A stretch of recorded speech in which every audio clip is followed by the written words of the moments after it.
Agora é 8h03. Nessa sexta-feira, 12 de junho, é celebrado o Dia Mundial contra o Trabalho Infantil. Apesar dos avanços registrados nas últimas décadas, pouco mais de 1.600.000 crianças e adolescentes brasileiros ainda estão em situação de trabalho infantil, segundo o IBGE. O cenário atual e os seus desafios são tema da nossa conversa agora com o presidente executivo da Child Fund Brasil, Maurício Cunha. Muito bom dia, senhor Maurício. Onde estão os principais focos desse problema? Bom dia, bom dia. De fato, é um problema que a gente ainda não conseguiu erradicar no Brasil, embora tenhamos avançado bastante aí nas últimas décadas, desde o advento do Estatuto da Criança e Adolescente.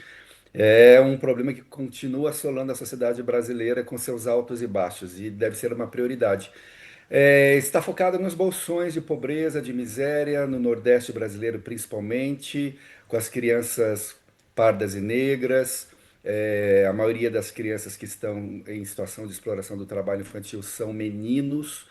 Tem a ver com toda uma questão social, econômica, mas não apenas isso, né? Existe um mito do valor moral atribuído ao desenvolvimento, à formação da criança por meio do trabalho. Mas a gente entende, né? E a sociedade entende, precisa entender cada vez mais que criança é para estudar, para ser amada, para ser protegida.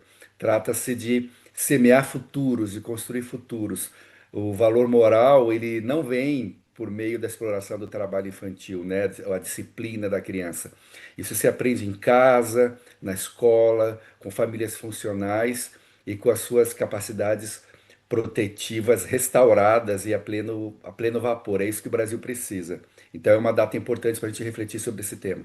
Qual é o tamanho da relevância da informalidade neste cenário, Maurício? Porque quando falamos dos bolsões de pobreza, muitas vezes estamos tratando de algumas atividades laborais que, claro, tem os pais, às vezes, com algum registro e outras não, né? São atividades que são sazonais e a gente tem muita imagem do trabalho em lugares do campo e zonas mais afastadas dos grandes centros. A informalidade ainda é um dos pontos centrais de conexão entre o trabalho infantil e a rotina de fiscalização também?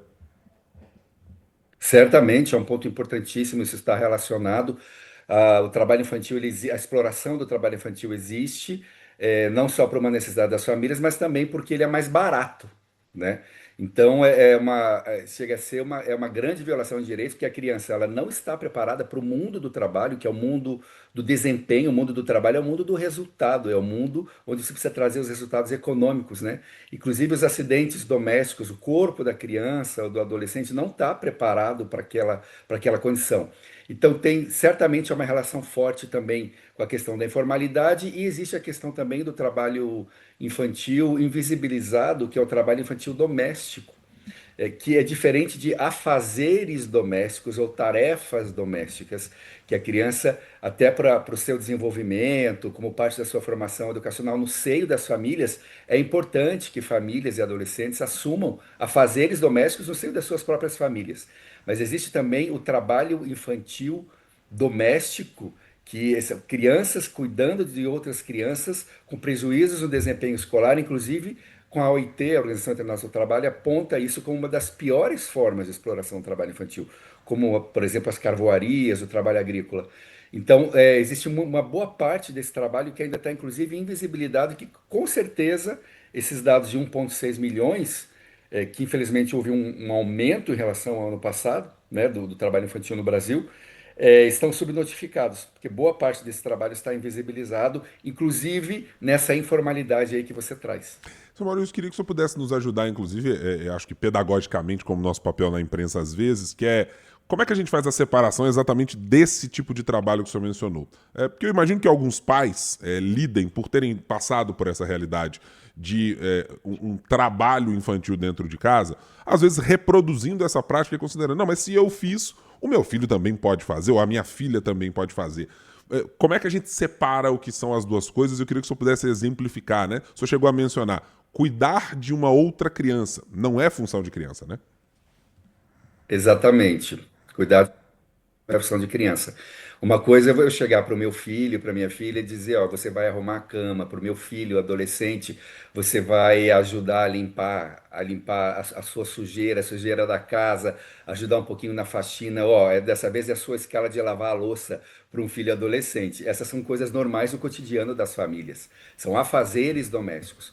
Outra coisa é você colocar a responsabilidade de filhos pequenos, por exemplo, debaixo de uma outra criança, ou mesmo famílias que trazem filhos crianças de outras famílias, crianças e adolescentes, para cuidar dos seus filhos ou dos afazeres domésticos, né? E importante fazer essa delimitação também de que a criança não pode estar privada do seu direito de brincar, porque é brincando que a criança aprende, é a linguagem da socialização e da aprendizagem, e estudar. Então, quando começa uma coisa a interferir na outra fronteira, aí a gente entende sim a fronteira do trabalho ou dos afazeres a atrapalhar a fronteira do brincar, do estudo, né, que é o semear para o futuro da criança, aí entendemos que começa a haver sim uma violação do direito dessa criança. Então, é fundamental fazer essa separação, porque existe esse debate, né? Não é que as famílias não podem envolver as crianças nas suas tarefas domésticas, elas devem, isso é parte da formação pedagógica, inclusive, da criança, existe uma separação clara sobre isso.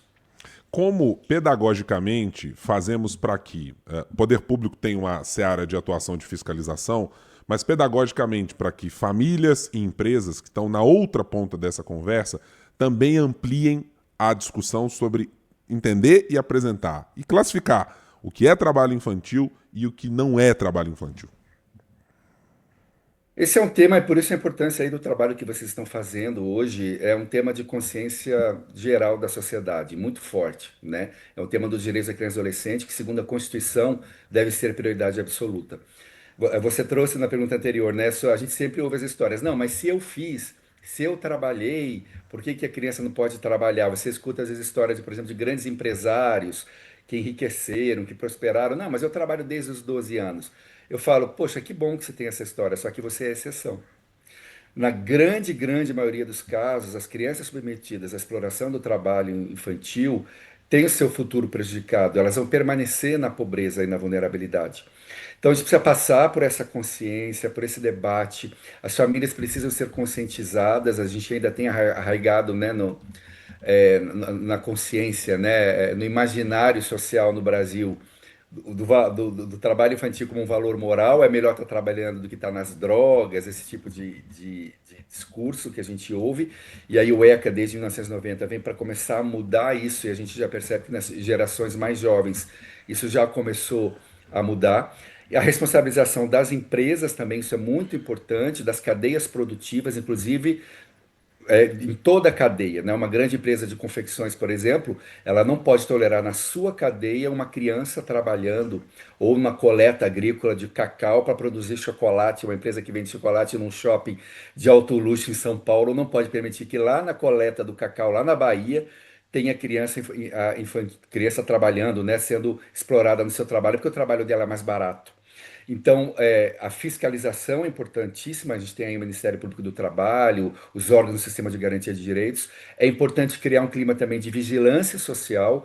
Existe hoje no Brasil o Disque 100, que é gratuito, que é a Ouvidoria Nacional dos Direitos Humanos. Quando você identifica uma criança, até mesmo na esquina, no semáforo, tá, pessoal? Você pode discar 100, você não tem o ônus da prova, você pode fazer essa denúncia anonimamente e os atores do Sistema de Garantia de Direitos das Crianças vão ser acionados, né? Ou o Conselho Tutelar também da sua cidade. Esse clima de vigilância social é importante porque ele ajuda a combater, gerar essa sensação, né?